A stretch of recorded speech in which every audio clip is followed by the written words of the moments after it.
Alright, George Hrab, aka Geo, he is the drummer for the Philadelphia Funk Authority and has been performing live since he was in kindergarten. He's performed as a solo artist for years, writes amazing original music. He hosts his own entertaining live streams, acts as a wonderful master of ceremonies for events and conferences. He hosts the incredible and well-established Geologic podcast, which, if you're interested, has nothing to do with geology. George is periodically involved with the endeavors of the popular Skeptic's Guide to the Universe podcast and their other activities, filling the role of MC for their touring live show, The Skeptical Extravaganza, and their recent 100% digital online Nexus 2020 conference. His social links are george at georgehrab.com, www.georgehrab.com, that's HRAB, or geologicpodcast.com. All right, let's get to the interview. Hey, Geo. Hey.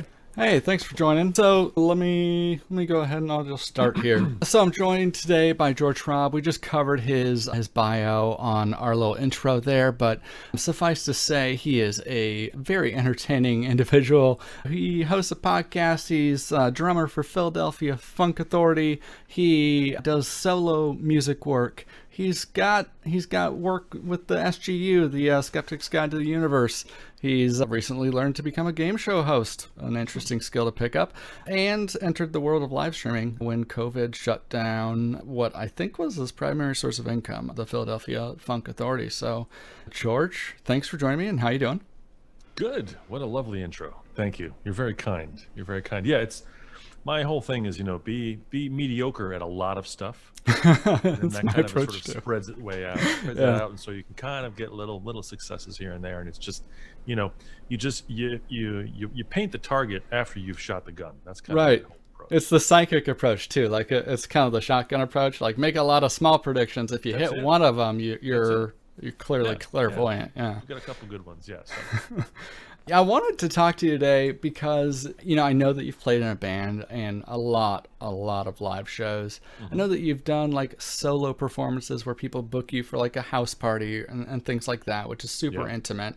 I know you have your own solo project I think the Funk Authority is like mostly cover tunes of like popular stuff. And then like you have your own music that you're recording and writing and doing all that work on.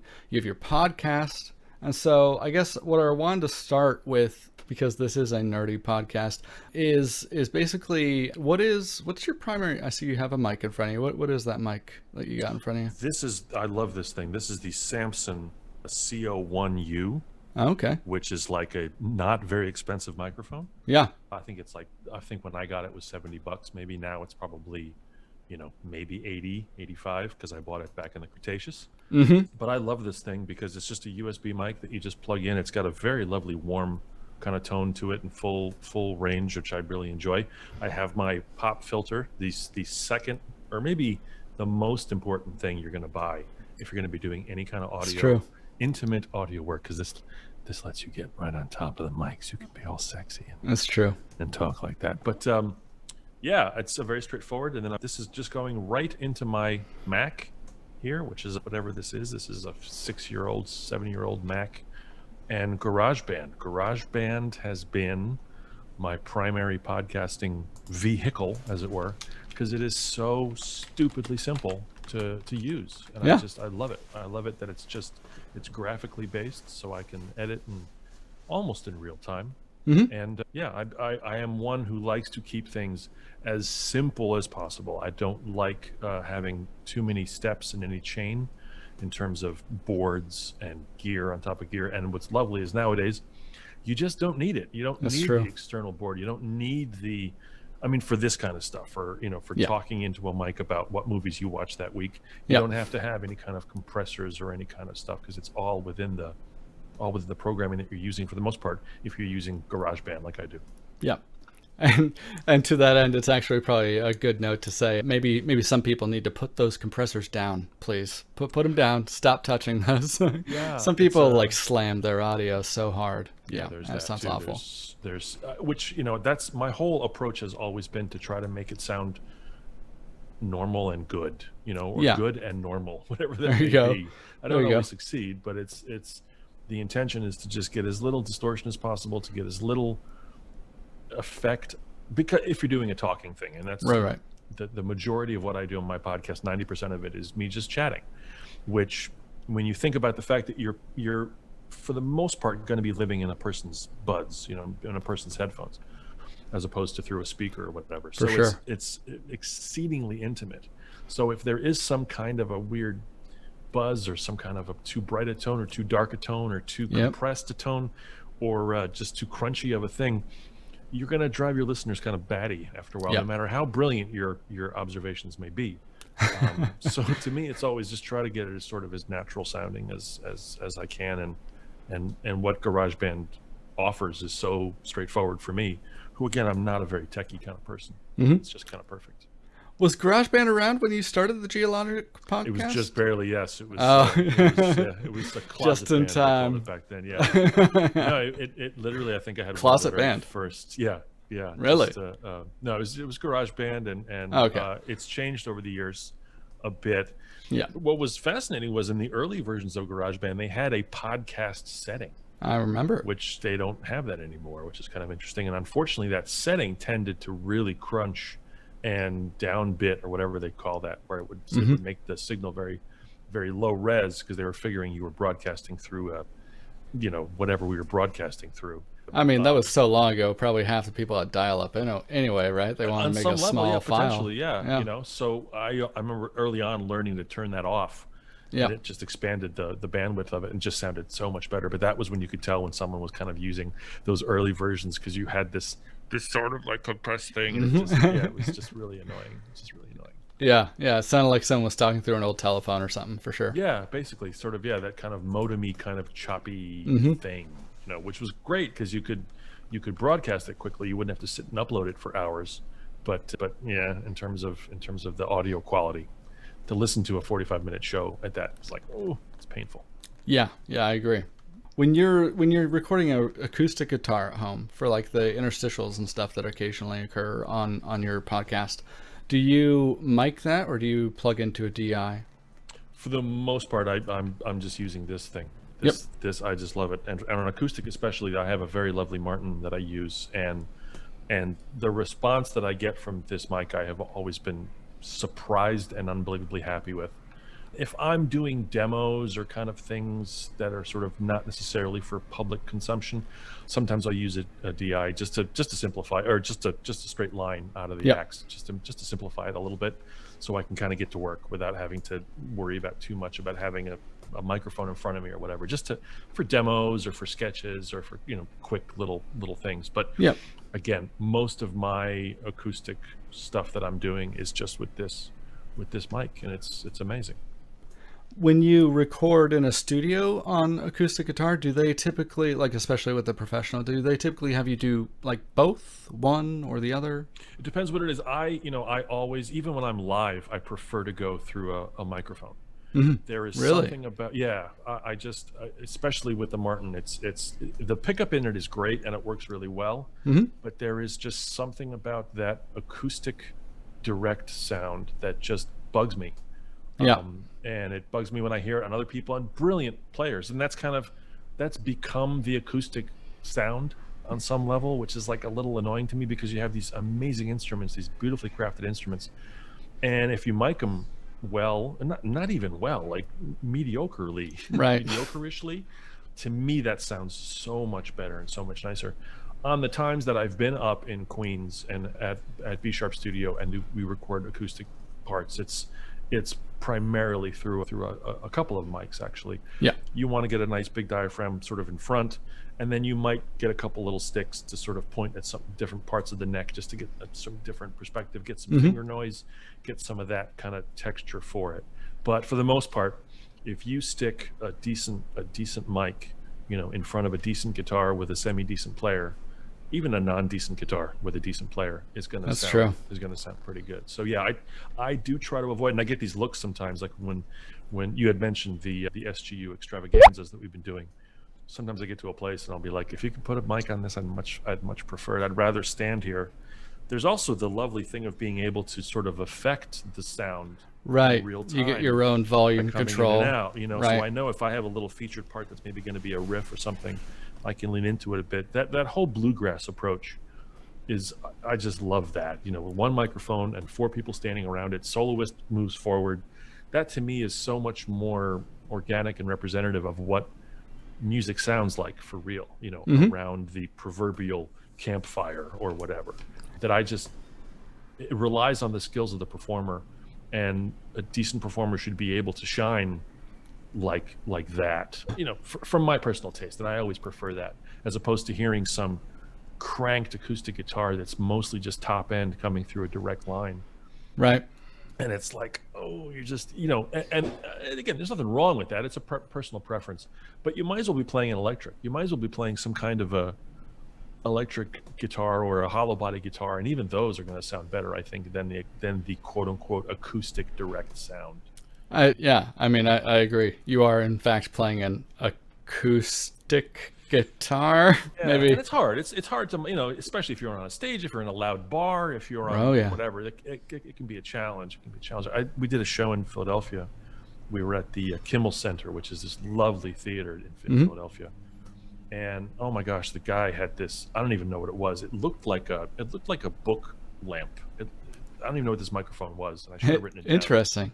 because it was like it had sort of a big body and then a very thin kind of line and then a little capsule on the end. Huh.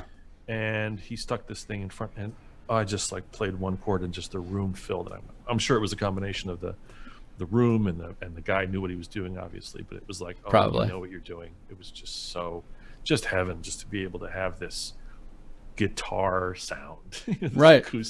loud acoustic guitar, not amplified acoustic guitar, but just a loud acoustic guitar. Right. Oh, that was great. I was like, I'm never leaving this spot. I normally my sound checks are like 40 seconds. I'm just like, yeah, okay, good, that's fine.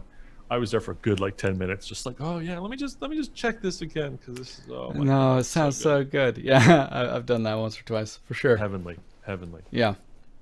I was actually going to ask, since it seems like, from what I know about your history, it seems like you've like kind of you started off really young performing, but I wasn't sure like at what point you started performing solo acoustic songs that you had written live, and if you had learned any lessons in doing that live, that like doing a solo live show that you maybe didn't Oh know from gosh. playing with other people. Yeah, I mean, I think the first thing I wrote and performed was for an eighth grade play. Oh, We wow. did. It was some. We had this whole segment in school that was all about colonial Williamsburg and kind of like the Revolutionary War and stuff. And so part of that trimester, semester, whatever the heck it was like we did this show. And so I wrote this like Revolutionary War song. I think it was the first thing I ever wrote that I performed in front of people, and oh, that was great. That was really fun. Compound meter too. I didn't realize at the time. Oh, really? I didn't even realize. Yeah, years later, I'm like, hey, wait a minute, it's a bar of three in there. How cool is that? But in terms of, and then if you start, through college, I started doing open mics and things like that, or just Hmm. little coffee house clatch things where you just sort of set up in a corner and kind of perform. The thing about doing those kinds of shows, it strengthens you on a certain level. When you're ignored by audiences, Yeah, it that's the beauty of music, like compared to, let's say, stand up or something like comedy. Like you get in front of an audience and you have to make them laugh, that's true. or like a poetry thing or something. Like you have to make, a musician can kind of just sit in the corner and be ignored, which is kind of nice when you're first starting. You Yeah. almost want that on a certain level, to sort of be like, I'm just going to be here, I'm going to do my songs and try to sort of barrel through these things, and if people start paying attention, that'll be great. The thing that I think I learned over time was, like, you're never going to have great sound. It's never going to sound as good as you want it to. It's so rare that it does, and you So just true. kind of have to be okay with that. You have to get a good compatriot in the audience, that if you're doing a solo show and someone's there that you trust, to just sort of say, is it loud enough? Is it too loud? Is the guitar too loud? Is the vocal, like, what's going on? Or don't be afraid to ask people in the room, even while you're performing, like, are we cool? Does this seem okay? Hmm. Some might respond, some might not. I think the most important part of doing those kinds of shows is to have some forethought as to what you're going to do. People tend to respond to music that seems prepared, or a Yeah. performance that seems prepared. it almost doesn't matter what you do on a certain level with certain venues. If there's a lot of hemming and hawing between things, if there's a lot of sort of dead air, and that's you need to fill every moment, but just to have a sense of what you're going to be doing and do it with kind of authority. Hmm. That's the most important thing, I think, in terms of solo gigs like that. Those are, when you're first starting, where you're just doing open mics, or where you're doing something that, it's not necessarily your own gig. Maybe you have 3 songs at an open mic, or you have 20 minutes at some coffee house, or Yeah. at someone's house, or something like that. The important thing is to respect whatever the constraints are of the performance. Like if they say 3 songs or 10 minutes, Right. do 3 songs or 10 minutes. Don't do 2 songs that are 15 minutes. Right. Because you're just going to upset people. Like always, if someone's running sound, be as helpful to them as you possibly can be. Like, don't be annoying. Don't be difficult. Appreciate, again, you're going to get wonderful sound personnel. You're going to get horrendous sound personnel. Be nice to everybody, because that kind of, a sound person will remember that much more than your performance. That's true. The fact that, you're like, you thanked them, or you went a couple minutes short because they were running over, Right. that kind of stuff. It's so funny how the things that I think I have discovered over time that have helped me achieve whatever success I have achieved have been secondary to the art. Like, the art is the art, and like, yeah, writing songs, doing songs, performing them as best as I possibly can, entertaining people, great. The thing that kind of people remember, the ones that book you, the ones that maybe will have you back a second, third, fourth, fifth time, is all that other stuff. It's all of like, are you on time? Are you sober? Are you following the rules of what they want? Are you giving them what they want? 3 sets with this kind of a thing. Hey, it's too loud. It's not loud enough. Whatever. Set up in the corner. Please don't pass this line. Please make sure your cases are all that Right. crap that has nothing to do with how great this bridge is that I wrote. And this bridge is amazing, dude. Listen to this bridge on this. That's great. That's fine. But the thing I always tell people, especially starting out, or even not starting out, it's the Philadelphia Funk Authority is like that. We have this reputation of being easy to work with. And that to us is the best thing, that after a gig, unsolicited, some monitor guy or stage guy comes up and says, we love working with you. You guys are great. Like, you get to a point where the talent is expected. The talent is, okay, you're booked, so you should be good. Are you a douchebag or not? That's what they're gonna do. And then, you hear stories about, like, oh, this guy was in here 2 weeks ago, and like, we're never having him again. No matter how good he is, we're never having that band again, because they went, we have a sound ordinance. We're not supposed to go past 11, and it was 20 after 11, and they were still, that kind of stuff. So yes, you have to have your songs, your art, whatever that thing is that you're doing. It's got to be as good as it could possibly be. But on top of that, and it's easy, which is the nice thing. It's easy to be on time. It's easy. It takes no creative effort to be on time. It takes no creative effort to end your set at 11 o'clock or 10:50. Right. Like that stuff it takes no you don't have to drench your soul in ennui to say thank you to a stagehand afterwards, and people remember it, and it's really, really cool. And if you're one of those good guys, you end up getting added to like the go-to list when someone cancels, right? Oh yeah, of course. Which is so helpful if you're struggling to get started. There's that too. That thing of like, can you? Yeah, can you? Yeah, like if you're just on Facebook and friends with venue owners that like have good relationships with you, someone cancels at the last minute, they're gonna call you first. Yeah. He's easy to work with, or she's easy to work with. Let's have her come in, and and again, I've always said this. Your talent and skill will not get you work, right? But your talent and skill will let you keep the work you get. That's true. And then being a good person on top of it, or easy to work with, also allows you to keep that. If you're super nice and you stink, you're not gonna it's probably not gonna. That's true too. The thing is, there are so many people that are talented. There are so many people that are good, or even a baseline level of excellent or good or whatever passes for whatever a club owner may think, or whatever a venue owner may think is passable. There's a lot of people that are passable. So you can easily kind of differentiate yourself by just being nice, or being on time, or being like, yeah, well, you can go before me. If you got, this person's got to leave, so that's cool. I'll go second, whatever. Do you remember from your open mic days anyone saying things like, so here's one thing I notice all the time at open mics is people will be like, I'm sorry, and then they'll introduce the song they're about to play. Like they'll apologize before they start playing. Have you ever seen that? There is a It's a natural human tendency when you're still like when you don't feel like you have something perfect or you're not fully experienced to kind of like dismiss that in advance. Right. And as a performer, like, oh my gosh, just don't do that ever. There's a weird faux modesty also that sometimes happens. Just like, oh, I don't know if this is any good, but I'm going to do it. It's like, yeah, no one really wants to hear that. You have to remember too, when you're in front of an audience, especially early on, when someone's at an open mic, like when people are not coming to see you, right? People are not coming. It's still true with the Funk Authority. Like, I understand that for the most part, people are not coming to see us as individuals. People are coming to see the band. More than that, though, people are coming to see those songs that we do. That's what people know. People don't know the name of the keyboard player. People know that we do Superstition by Stevie Wonder, and we play the crap out of it. It's amazing, Yeah. So it's like, for me to assume that people are coming to see me, or people are coming as an individual or whatever, like, okay, not so much. Once you get established, I know if I do a house concert somewhere and someone says, hey, this guy's great, he's going to come and do the show, and I listen to his podcast and blah. Okay, that's different. You sort of have an established persona, maybe. If I'm doing something with the SGU, if I'm doing something at a conference, then yeah, okay, fine. But you get there after a certain amount of time.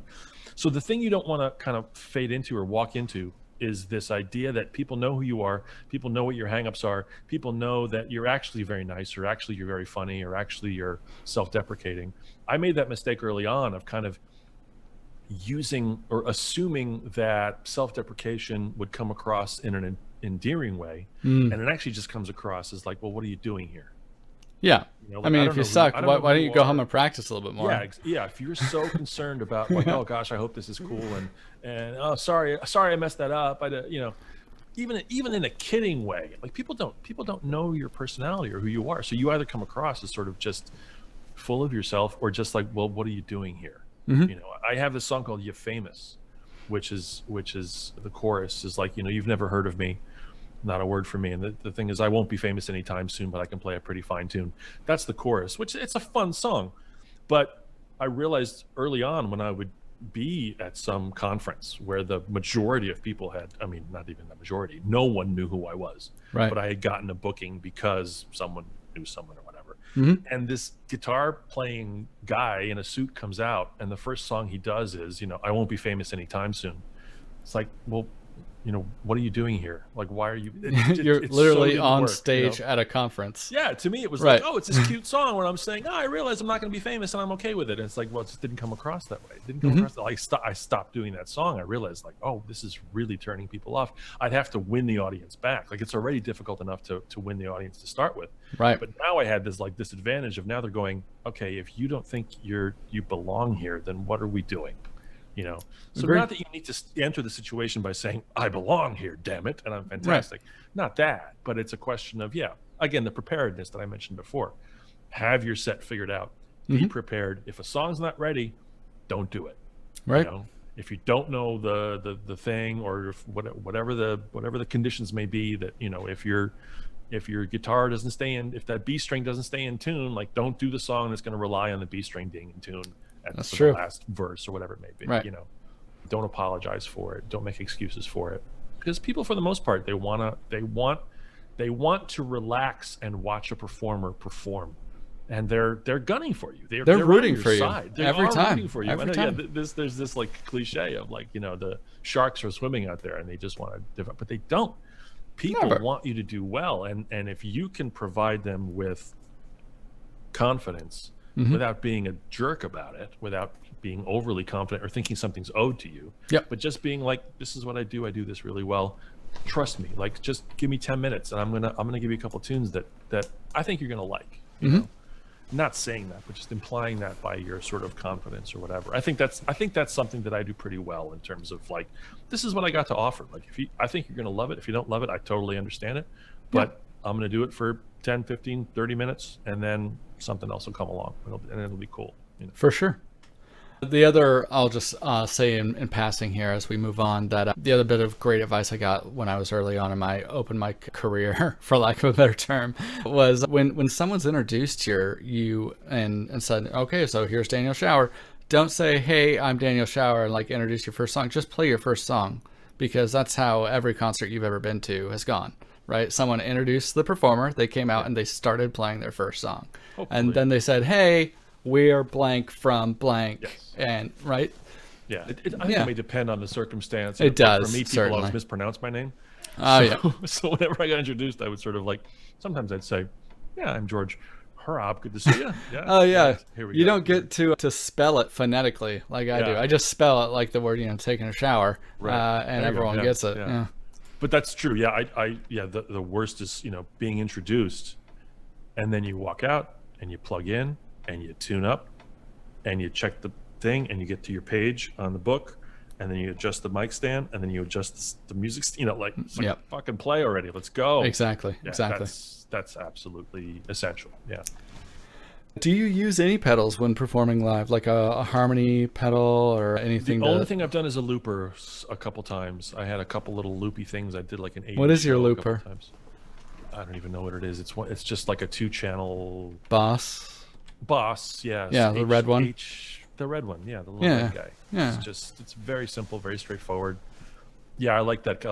I think sometimes if I have a piano and a guitar set up, like if I'm in the corner of a restaurant or something like that, I'll have a little board, and then everything goes through the looper, so I can set up a piano ostinato or something like that. I don't do it that much, but there's a couple Talking Head songs that it works really well for. There's a couple Thomas Dolby songs that works really well for. But yeah, but again, for the most part, I like to just, guitar, mic, go. Yeah, for the most part. But I have occasionally used a looper. I also have used a looper. Mine is the Pigtronics Infinity, which is super expensive compared to the Boss. But the nice thing is that to close the loop and have it start playing back immediately is only a single foot press. Oh, that's nice. Which Boss, it's a double, right, to close and start playing, which, man, pretty hard to keep time. Well, at least I found it hard to keep time doing that. No, it's a loud click, too, that always bugs me. It's like a conk. Yep. Okay, subtle. But yeah. Yeah, awesome. So let's switch gears here. I want to talk about briefly, like, did you have a hard time making that change when COVID hit to like finding a way to like do a live stream and like make money from it in some shape or form? Like, how much of a scramble was that for you? It wasn't so much of a scramble as just what if we did this? Mm-hmm. Not thinking it would be anything, to be honest. It was more a distraction early on. Okay. Because when COVID sort of started and everything got shut down, I don't think any of us imagined it would be as long as it's been and as long as it's going to be. So I remember at the time I had a little show, like a Beatles sing-along show booked for like March 20th or something, March 27th. And I remember moving it 2 weeks, be like, oh, let's move it 2 weeks forward. Just, once this is done, we can move it to 2 weeks. Yeah. The shows, we had no idea. We had no idea. So by the time March, April, April was rolling through, May was rolling through, we're like, okay. Excuse me. I thought, oh, well, I had been asked to do like a Facebook Live thing through a local venue here. I was like, okay, that was easy to do. That was fun. That was like pretty straightforward and simple, using my phone. Just literally grabbing my phone and putting it on a stand and hitting the go live now on Facebook and doing it. And the audio was crappy and the thing was crappy, but it was still fun. Yeah. And then I thought, maybe I could do one of these. Like, what would be a fun, interesting distraction for me to do? But I want to have some kind of format. I don't want to be just songs. Like, I don't want to just get on and do a concert. I did that initially. I think the first thing I did was just an acoustic show, which was like an hour and a half, 2 hours long, whatever it was. Just like, I get to perform. Yeah, here we go. Yeah. Excuse me. And then I came up with the idea of like 13 songs. I'm like, oh, what if I sort of talked about the songs. I think initially I thought 20. I'll do 20 songs. Talk about 20 songs. And that changed to 13. And it was like, yeah, I'll get into the theory and maybe some of the trivia and some that could be neat. Something, because everybody was doing these shows, these virtual shows. Mm-hmm. I said, how could I differentiate myself just a little bit? And what am I known for? Well, I'm known for being this nerd, this music nerd. So maybe that would be cool. And then just did one or two and said, hey, look, I've got this PayPal, I've got Venmo, whatever, like just whatever. And if you put it in the corner of the screen, I'm like, whatever. The response was so gobsmackingly generous, where it was like, you keep checking the math and you're thinking like, is this, am I Really? Yeah, really? someone put a zero in the wrong place. Now, I had a bit of an established online presence from my 12 years of podcasting. Right. So there are people that, there's thousands of folks that listen to my show every week. So it's not coming in cold or just being a local guy. I mean, no one local watches my show, really. It's all people in Australia and Finland that are tuning in, which is great, And then I've just realized, okay, we're not going to sustain these numbers because there's no way. There's no way people are going to be this generous. And it did trail off. It took much longer to trail off than I thought it would, which was incredible and amazing and just so encouraging. And it kind of reached this level of like, well, if I do this, one every 2 weeks, there is a core of people that are incredibly dedicated and seem to really enjoy what I do. And they throw in their couple bucks as we go, and I never push too hard in terms of donations. And it's just worked out. I'm 17 shows in, and it's like I've reached this kind of equilibrium now where the last 10 or 11 shows have been kind of the same amount every time, or very similar amount every time, which seems to be that's what the financial model is now. When this is over, who knows if people will have different viewing habits? It might die off a little bit. It might go up. I don't know. Who knows what's going to happen? But yeah, it was never an idea of like, ooh, this will be an income stream for me. It was like everything I've ever done in my life. It's always like, oh, that could be fun. Let's see what happens. Podcasting was never an idea of, how can I ingratiate myself with the skeptics and science-based community and end up on stage in Las Vegas? It's like, no, I was just like, oh, I could make like 10 of these. Let me do this for a couple of weeks and see what happens. I'll just bullshit about whatever nerd stuff and movies, and I'll play a couple songs. And then people somehow found me, and then more people found me, and somehow worked out. It's like, oh, okay. The same with like, writing songs or playing guitar, playing piano or whatever. It was kind of like, oh, well, let me try this. This could be fun to do, a little different, a little bit of my take on whatever is happening at the time. And people sort of tend to find you. And I think going back to the intention idea of like being on stage and having the essence of like, you deserve to pay me attention for the next little bit, because I'm going to present something that I've put some thought into and shows forethought and effort. People tend to like that. People tend to really like that. I think people even subconsciously enjoy the fact that, of the whatever 17 shows that I've done, which has been, I mean, we were doing 13 songs for the first chunk. We just switched over to 7 songs now because I wanted to talk more about the things. It's like 110 songs or 120 songs that it's been, and I think I've only repeated 4 of them, maybe 5. So every show is new songs. That's a thing that bothers me tremendously, of people that do open mics, or people that do, restaurant gigs, bar gigs. Like, they have the same 15 songs, and that's all they do for years. Yeah, for years. And I understand it's hard to write songs. Believe me, I know it. And I wouldn't expect anyone to have brand new sets of original material all the time, but how many you can learn cover songs? Like, come on, like don't play the same 20 covers. If I'm going to go see you more than once, more than twice, if I'm seeing you more than 4 times, like, there's no way 80% of your set should be the same. It just, as a solo artist, bands are different. I understand that there's a thing about repertoire and rehearsals and stuff like that. But if you're a solo artist, and this is advice I gave to a young guy that I was talking with a while back, this incredibly talented guy. He said, what's the best thing? What's the best advice you can give me? And I was like, learn songs. Learn songs so that when an audience comes, you'll give them the stuff they want to hear, but you'll give them like a couple tunes they've never heard you do. And covers are an amazingly simple way to ingratiate yourself with an audience. Find some, because again, no one's going to know your stuff. and that's the way it goes. That's Yep. fine. If they're well written and interesting, you might be able to catch their attention. But if you play a Queen song, or if you play a Beyonce song, or if you play a Pink Floyd song that isn't played by every other friggin', coffee house guitar person, you might have what's that? I mean, a person who ended up being a very good friend of mine in Bethlehem saw me at a restaurant, and I think I played like Limelight or something. It was something you wouldn't necessarily hear from an acoustic solo person. It was a Rush tune or something. And he was like, his ears perked up. And years later, he said, like, and I thought, I want to come see this guy. If he's playing Limelight at this fish restaurant, like, I want to see what else he's going to do. We ended up, becoming friends and stuff through Twitter and whatever. And now he's a good buddy.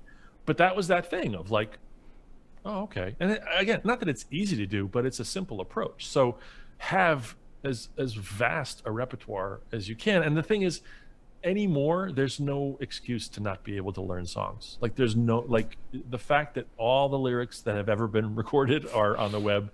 There are tons and tons of surprisingly decent chord transcriptions. Yeah, they're not great. They're not all perfect. They're not all fantastic. But as a starting point, compared to what we had 20, 30 years ago, where you had to sit there with nothing, and just listen and rewind and listen and rewind and maybe call up a friend and like, do you know what this third chord is? You're a Beatles fan, right? Oh, do you remember hearing stories? I've watched a bunch of Beatles documentaries as a Beatles nerd, and I remember hearing stories about like young Paul McCartney and John Lennon like being like, oh, did you hear this guy in this other town knows how to play a B flat? A B7. George Harrison got the gig because they could play a B7 chord. That's, imagine. Because there are no chord charts back in that day. No, right, exactly. My dad was in a band, still is technically for 60 plus years. He's been in this band, but he started when he was 14, and in the 60s, late 50s and 60s, when they were learning a song, like, each person would get the record for a day or two. They couldn't even do tapes, So it's like, all right, I'm gonna have the record Monday through Wednesday. Then I'll give it to you. You can have it Wednesday, night and Thursday, and then by Friday we got to give it to the accordion player because he's got to learn, And let alone, I mean, the Philadelphia Funk Authority is so old that our first, we didn't have email early on. We literally would send letters to each other with our schedule and all the stuff because there was 10 members, so it was we didn't want to do phone trees. So early on we had letters we would send. We would mail cassettes. I would make mixes on cassettes and send them to everybody, like, learn these 5 songs, learn these 10 songs, whatever. Okay. Then when you could burn CDs, oh, that was amazing. We can burn CDs, we can send these around or hand them out at gigs. That was great. And then when you could post stuff online, you kidding? We can post MP3s online and just learn off the thing. Yeah. So in the span of one band, we've gone from literally cassettes in envelopes to downloading an MP3 the morning of the gig because you have to learn that first dance. Yeah. And you don't feel that same crush because you can find the lyrics. Again, they won't be perfect. There'll be mistakes. You have to double check and make sure. But in terms of a starting point, oh my gosh. So getting back to the point, there's no excuse to not learn a new song for every gig, let alone 3 new songs or 5 new songs for every solo gig that you may have. There's just no reason. There's just no reason. Or alternatively, have a catalog, the size that fits in a binder like the one you see behind me. Absolutely, yeah. And I have binders next door. Yeah, exactly. Paper. And don't bring the whole binder with you to the show because no one wants to see you be like, hang on. Yeah. Hang on. But get it on the iPad now. That's the thing. You can have a digital version of it that you can have 6 trillion songs that you just page through. Yeah, it's amazing. Let's do a little lightning round. I'm not sure how well this will work since you are a self-proclaimed non-audio nerd, but here we go. We're gonna ask you questions about so like there's a lot of BS in the audio field, right? Like you go to the music store and you're like, I need a cable for my guitar, and they're like, what you want is this monster cable with like this gold-plated connector, and it's like triple super ultra shielded with like nanotechnology around it. So that's what the lightning round is in the vein of. Here we go. Right. So, and I'm gonna give you the finite answers. So no hedging. You're gonna pick one of the answers, and if afterwards you feel like I have to go back and explain why I meant that, feel free. But here we go. Is it worth the money to buy a fancy unbalanced 1/4 inch cable? That'll be a guitar cable, basically. Well, you have to define fancy. You want good solder. Gold-plated connectors. No gold plated. You want a decent solder. You don't want your solder joints to just come apart after 1 gig. But apart from that, no. You can literally have coat hanger. And Totally sound agree. as good as your gold plated. Whatever. Yeah. What about a balanced cable? A balanced 1/4 inch cable. Does it matter? Any difference there? Again, I think you want the physicality of it to be able to withstand what it needs to do, which is being plugged in and pulled out. Mm-hmm. But in terms of stuff, no. What about XLR cables? Are those even less worth the money? Yeah, I mean, same deal. You don't want something that's just the things that dies. The thing for me that die on a cable is just the heads pop off, over time, or the things collapse inside. So you want something that's built somewhat good with a somewhat decent solder, but whether it's triple shielded or whether it's got manganese skin, it doesn't matter. Okay. Is it worth the money to buy an external preamp? You may not know. It depends what you're doing, I think. For a podcast, we'll say. For a pod, I mean, I would say no. For audio, like music? Again, are you doing high-end production, or are you doing multiple? For me, I would leave that up to the engineer. For me, I'm very happy using stuff that's just within my machine, my computer here. Yeah. To get a decent sound. So yeah. Okay, that makes sense. My choices there were worth it regardless, worth it based on your mic and or audio interface, or waste of money regardless. Since you say I'm happy plugging my mic directly into my computer here, I'm going to put on waste of money regardless, if you're cool with that. Okay. Since you apparently have no preamp, right? Yeah. Is it worth the money to buy a third-party plug-in hardware processor? You use GarageBand, so I'm going to put down waste of money as opposed to worth it. I guess. Yeah. Again, it's my. You didn't buy like Isotope or anything like that. No, and not to disparage anyone that's using that stuff. If you have a groove that you're in that works for you, yeah, that's what's most important. But for sure, for starters, for people that are jumping into doing this kind of stuff, no. Yeah. Is it worth the money to buy dedicated streaming hardware like a Sling Studio, something like that, to manage your multicams? Well, I happen to have Sling Studio, and I got that after having done a number of shows, and I love it. It's an investment, but the simplicity of it, the ease of it, and the fact that the production looks as good as it does by literally just pulling stuff across. Right. However, that being said, if you want to get into streaming, you can do it through your phone on Facebook. I mean, you can do it through your computer on Facebook or on YouTube. And it can be surprisingly good. I mean, astonishingly good. If you really consider that, this piece of glass can, on a $10 stand with maybe some kind of external microphone, maybe to help it, some kind of apogee or something. But even that isn't really that necessary. So you don't need to be intimidated by the idea of I have to spend $1,100 on a Sling Studio to do stuff. Yeah, if you want to have multiple cameras set up, sure, go with the Sling. Have you found your purchase of the Sling to be worth it? I think so so far. And I think I've done I've used it four or five times now, 4 or 5 something shows. like that. Yeah. I've probably done 12% of what it can do. Yeah. Having not worked on it at all, just being like, oh, okay, it's working. Let's get it working enough for this show. Live I stream. realized you could do dissolves. Like literally just last Friday, I'm like, oh, we can do dissolves between shots. Oh, it's not going to be a hard. Cool. It's a hard thing. Oh, you just press the dissolve like right there. Like, oh, this is fantastic. And I'm using 2 cameras. You can go up to 10 cameras or whatever it is. Yeah. And now I'm trying to figure out a way to be able to just get it to go from that to go to multiple platforms. So like to go to both Facebook and YouTube at the same time. Yeah, restream. Yeah, restream basically. Yeah. So I'll figure that out at some point.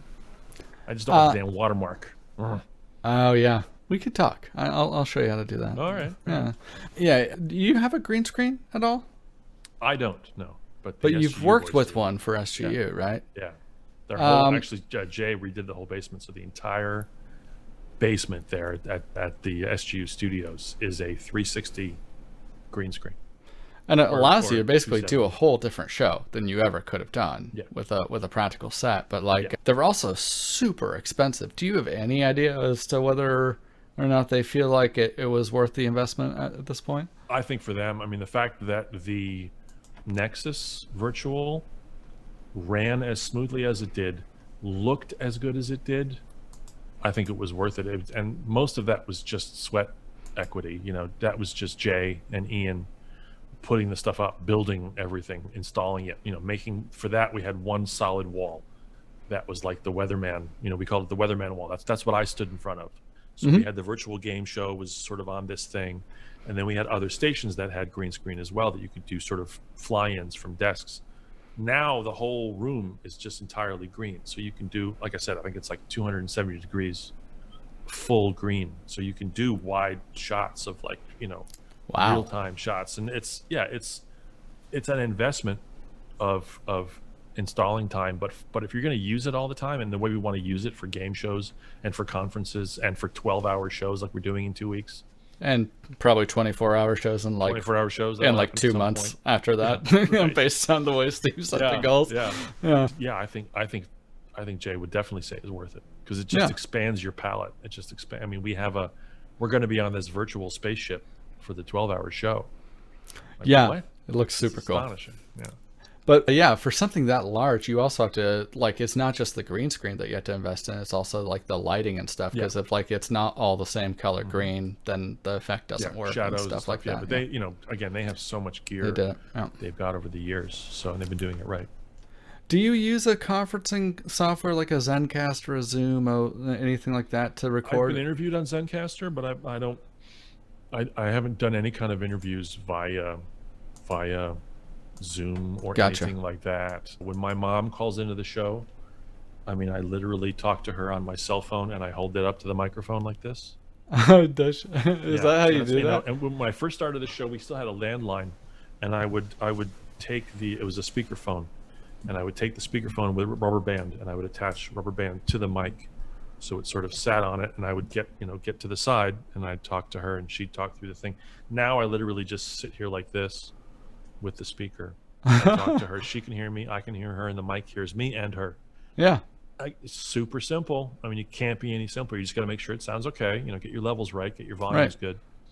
So yeah, I prefer DIY as simple as possible. Yes, I'm sure I could get some kind of a T1 connection and call her and do a thing and whatever. But no, I prefer.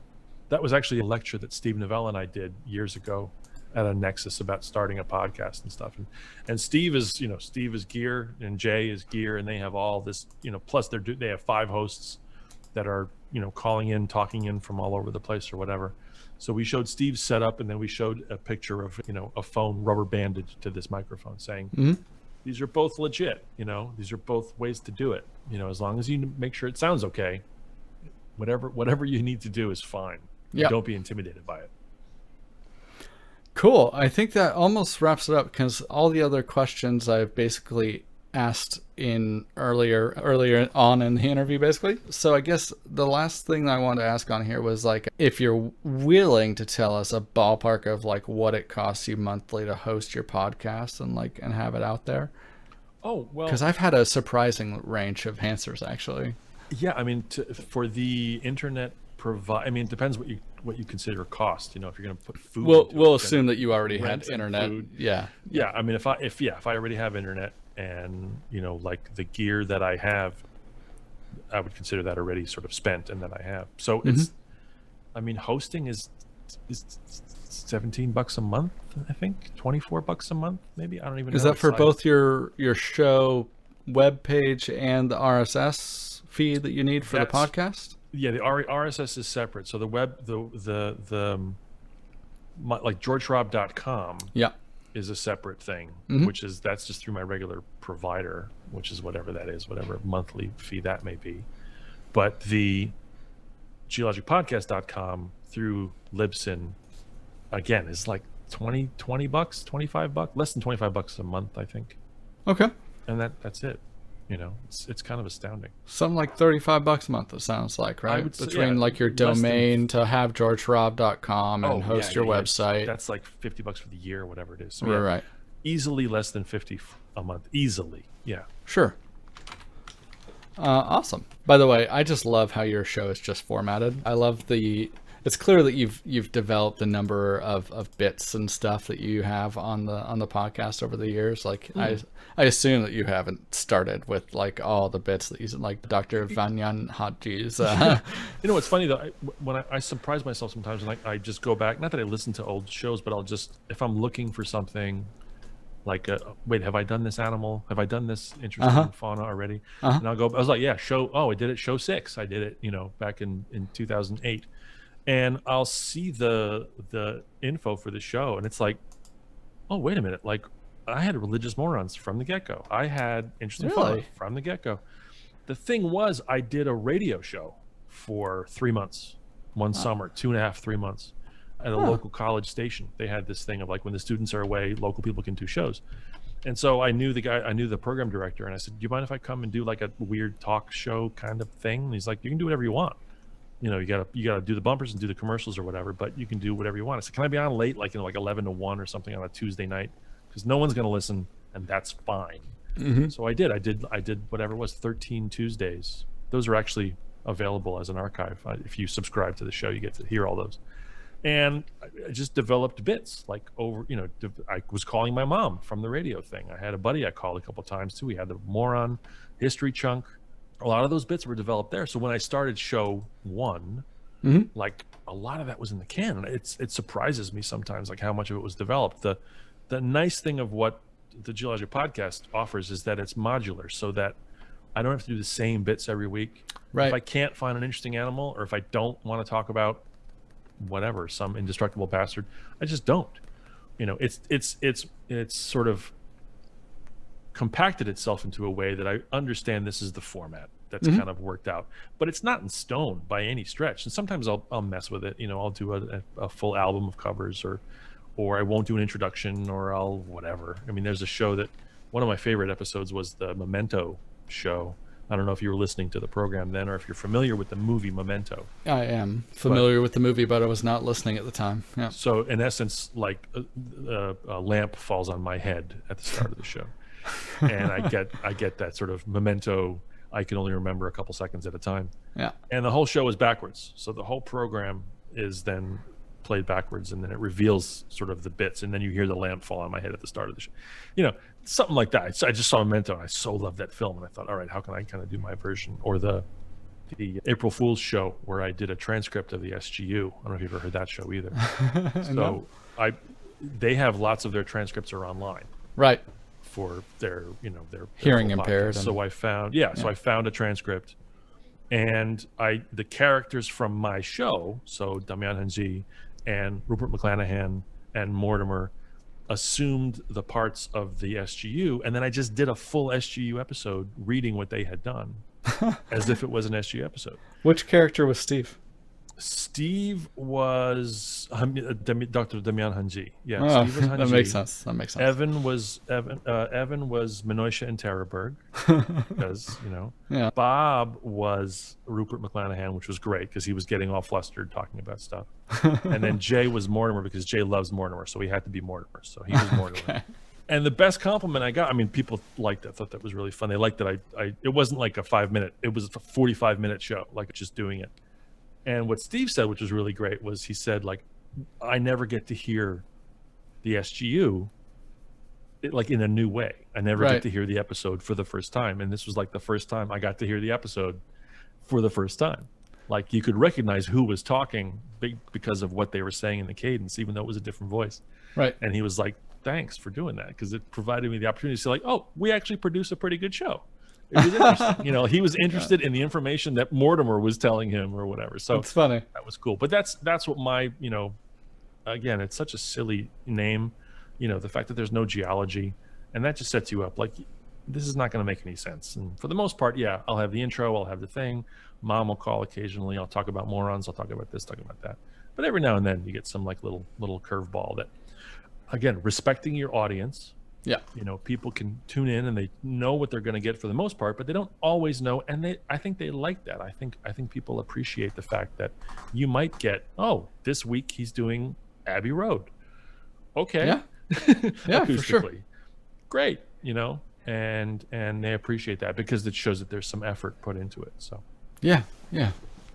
That's one of the things I always like about your show is it's like you have a roulette wheel or a wheel of fortune of your bits, that you're like, Sure.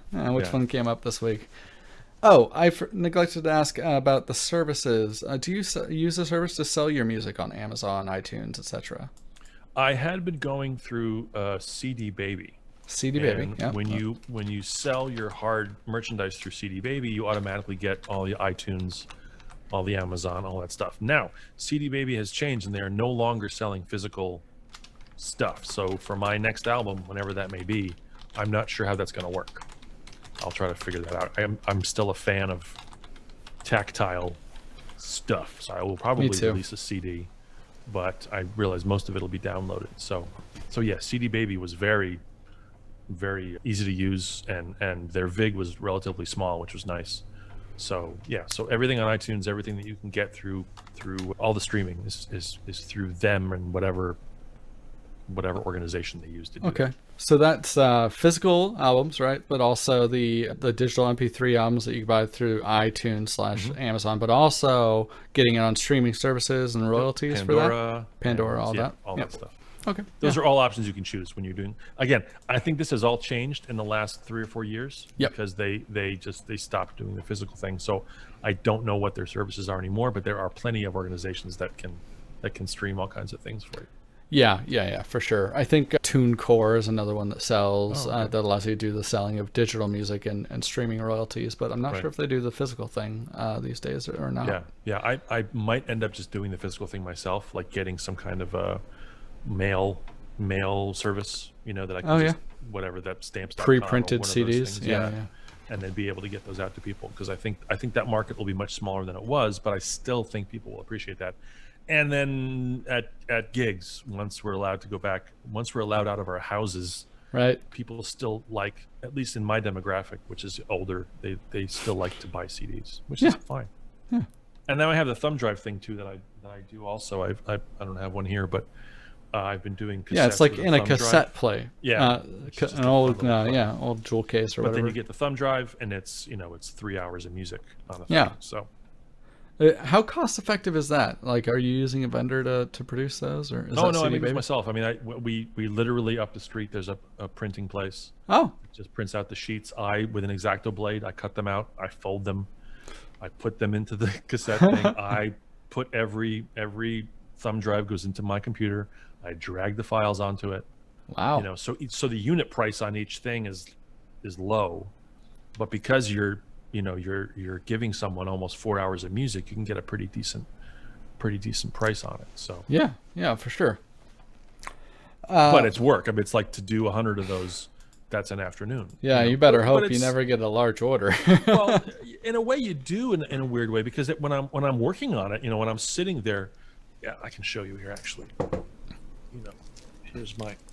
I mean, I used to work in a mailroom, so I can like really probably tap into how like awesome it is to like cut things out precisely and fold it and like. So I have a bag of these, right? So this is the cassette insert. So I know that I have to sit and I have to fold this thing on the lines where they go. There's the first fold.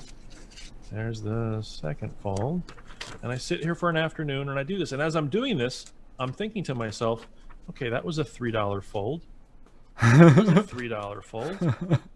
And that was a $3 fold. And when you think of it that way, oh my God, it's so much easier. And that's a $3 fold right there. Each of those folds is earning you $3, I assume. Yeah. Exactly. Think of it that way. And I literally do that to kind of get in that zone. And now I've got the insert set. So now this goes in the cassette. I stick the thumb drive in there that I've done. I have a box of these that I sort of, as I was doing something else, I would load them up. And then you put in a thing, and you put in a thing, and then it's like whatever it is, it's $3.50 to mail it locally, or in the U.S. It's $14 to mail it to Australia, but that's okay. It's a loss leader for me, which is totally fine. People appreciate that. Oh my gosh! I mean, people ask, how do you have an international audience like you do? And it's like, because I give them stuff. Yeah. People are shocked that they pay this, the same cost for a CD of mine. It's like, I don't charge shipping. So it's like, if a guy in Arizona wants my thumb drive, it's going to cost them the same as it costs to a guy in Sydney or a person in Newfoundland or whatever, and they really appreciate that. And then they will tune in every week, and they will buy everything that they can possibly buy from me. They will buy. So That's good. little tricks like that. Yeah. I mean, hopefully you can at least package it together at that point, save a little bit of money. Yeah. No. Yeah. And I'm still making, I'm not making, what X percent profit on it, like I would be if it was local. I'm still making, 1/5 X, but it's still a profit. So it's fine, or whatever the numbers may be. But yeah. But you instill this kind of like appreciation from your audience, and you respect your audience, and then that's how you're better off having 1,000 people that really like you than having 10,000 that are like, whatever. Yeah. That I know that 1,000, that 800, that 500 people, even whatever I put out, they're gonna buy. Like, and I know, and it doesn't mean you can put crap out, but like they know, if he's putting something out, it's worth getting. So if it's if it's like this that shows some effort and keys into some nostalgia of having a mixtape and a cassette, because back when we had cassettes, here's a little thumb drive, these little guys. Cassettes were the absolute worst. I mean, as someone who grew up in the 80s, like man, cassettes were like constantly breaking. You had to like get a pencil to like get the tape back in when your tape machine. It could have been a new tape machine or a 20-year-old tape machine. It was just as likely to eat that tape. It literally had no bearing. To me, 8-tracks were the worst, because 8-tracks you couldn't rewind or fast forward. You just had to be wherever you were. You could do the little press thing. I don't know how familiar you are with 8-tracks. I'm not super. That was my dad's generation. Okay, for so sure. yeah, so 8-tracks, you could press this, like you could jump, but it would just jump to a sort of pre-specified place on the track. You couldn't fast forward.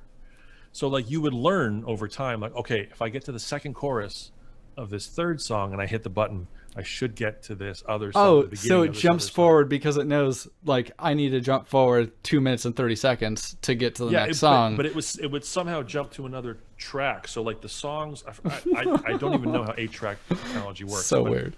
But you had this kind of, I think the tape was kind of these multiple tracks running in parallel.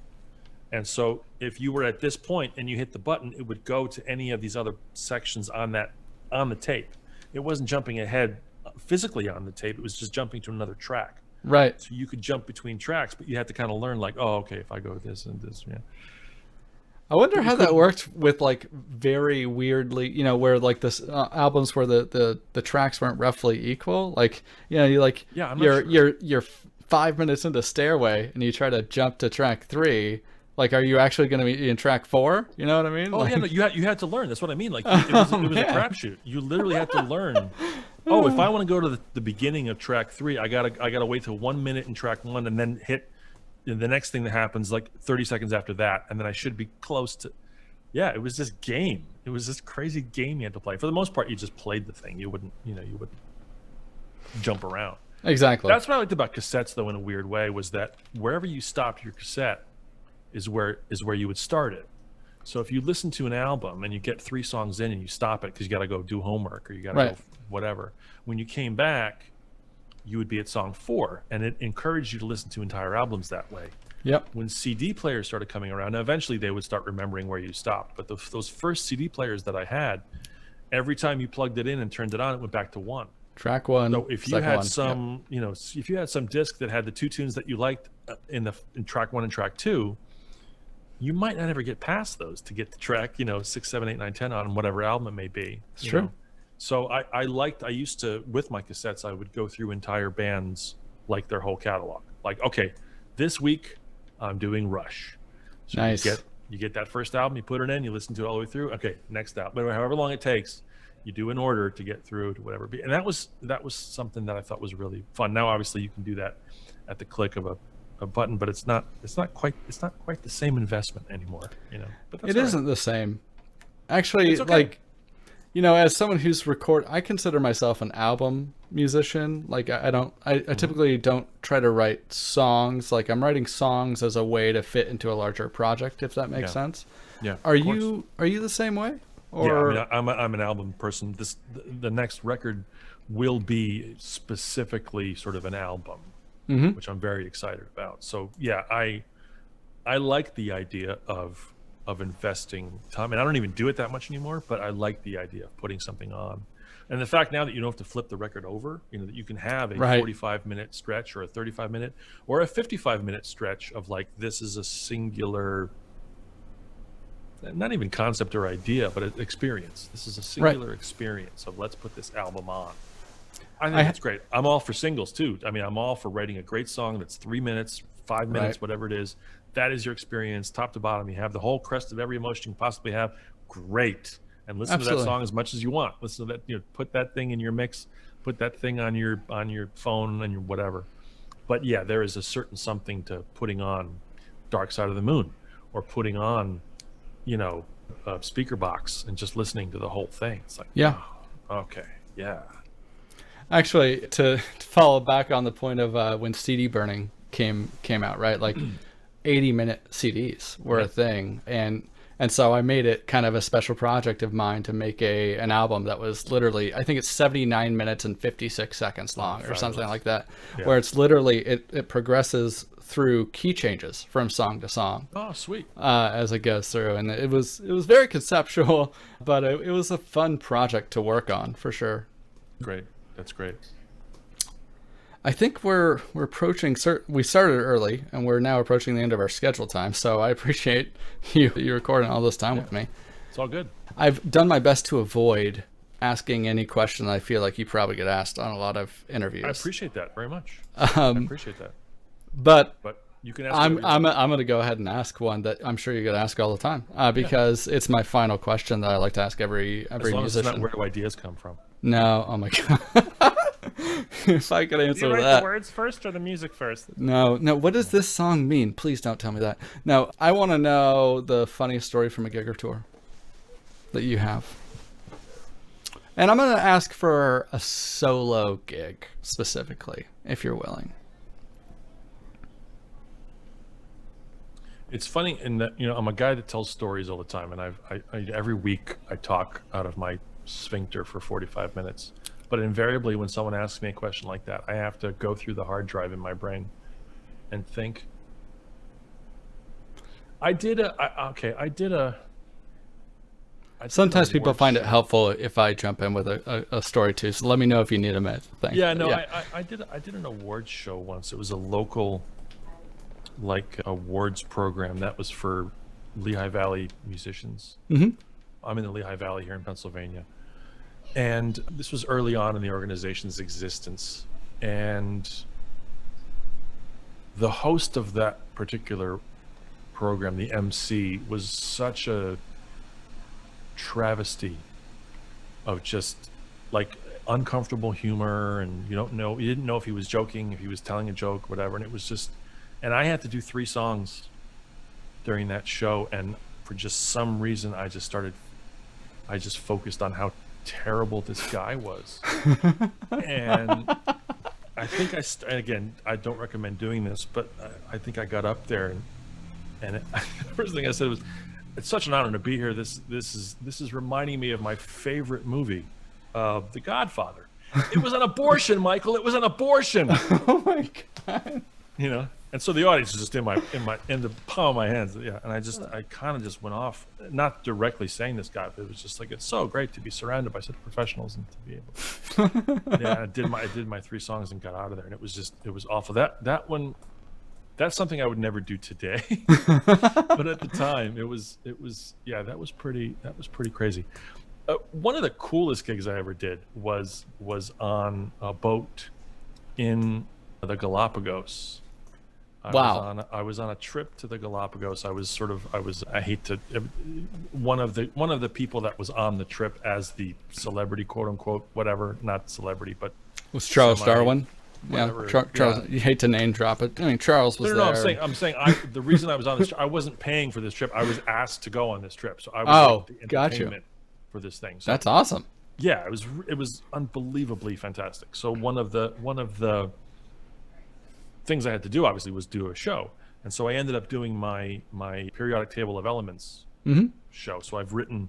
It's called the Occasional Songs for the Periodic Table. It's 119 songs, mini songs, one for each element, and I did that, on a boat in front of James Randi, who is an absolute hero of mine. He's if you're not familiar with him, just Google James love Randi. James Randi. Yeah, so he was in the audience, and I got to do this thing that I had written for fun because I had such writer's block for a long time, and I just wanted to start writing something to get me out of this writer's block. And so for fun, for total kicks and not thinking I would ever finish, I was just like, I'll just start writing a song per element just to get me writing something, and it can be 5 seconds long, just something. Ended up finishing that, did that on the podcast. Was every week I'd have 3 or 4 more of these. It took 6 months or whatever. Got me out of the writer's block, which was great, or the writer's rut, I should say.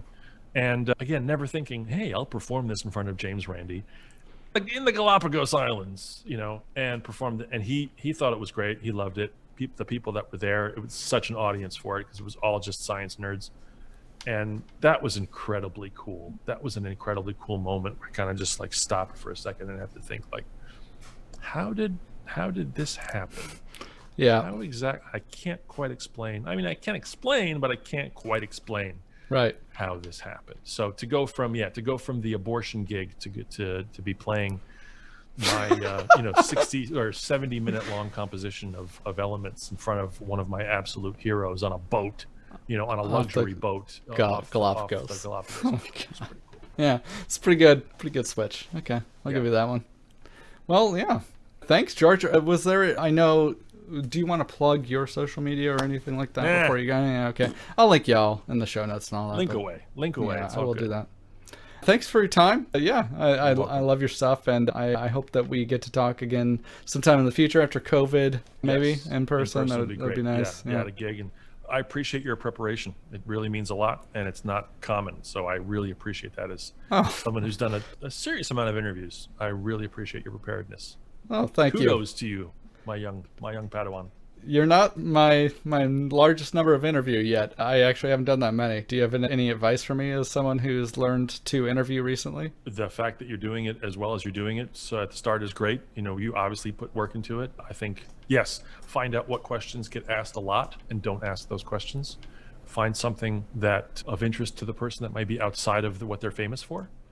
That's a lovely way to get someone talking. Like if you have a musician on, talk about some book that they may love, or some that they're a mountain climber, or that they enjoy scuba diving. It's always a nice kind of, you get into a different part of their brain that's going to reveal more about how they approach their art than maybe talking about their art does. That's something I always like to just like, I'm writing this even down. flat out asking questions like, what's your favorite movie or something like that, or like, what's the hardest you've ever laughed, or sort of the questions as opposed to what comes first, the music or the words, the stuff that gets asked 1,000 times. Right. But you've obviously put preparedness into it, so that's appreciated from my behalf. So it's been a pleasure. Mine too. And yeah, have a great rest of your week. Hopefully no more sedition before Biden. Let's hope. Let's hope there's a country in 2 weeks. So yeah. All right, man. Cheers. Take care. Thanks. Bye.